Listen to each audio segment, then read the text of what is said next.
বাংলাদেশের অপূর্ব ঋতু হচ্ছে বসন্ত ঋতু। বাংলাদেশের 6 ঋতুর মধ্যে বসন্ত হলো সবচেয়ে রঙিন ও প্রাণবন্ত ঋতু।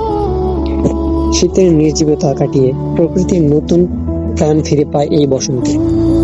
গাছে গাছে নতুন পাতা, ফুলে ফুলে ভরে ওঠে চারপাশ। কোকিলের মধুর ডাক আর মৃদু বাতাসে মন হয়ে ওঠে উৎফুল্ল। বসন্তকে বলা হয় ঋতুর রাজা, কারণ এই সময় প্রকৃতির সৌন্দর্য সবচেয়ে বেশি ফুটে ওঠে। কৃষকের মাঠে নতুন ফসলের আশা জাগে, আর মানুষের মনে জাগে নতুন স্বপ্ন, নতুন করে ভালোবাসা। আমাদের দেশে বসন্ত আগমনে উদযাপিত হয় পহেলা ফাল্গুনে। এদিনে সবাই রঙিন পোশাক পরে, ফুল দিয়ে সাজে আর আনন্দে মেতে ওঠে। বসন্ত আমাদের জীবনে এনে দেয় নতুন উদ্যম, নতুন আশা। তবে শুধু সৌন্দর্য উপভোগ করলেই চলবে না, আমাদের প্রকৃতি রক্ষা করতে হবে, গাছ লাগাতে হবে, পরিবেশকে সুন্দর রাখতে হবে। তাহলে বসন্তের এই সৌন্দর্য চারিদিকে অটুট থাকবে।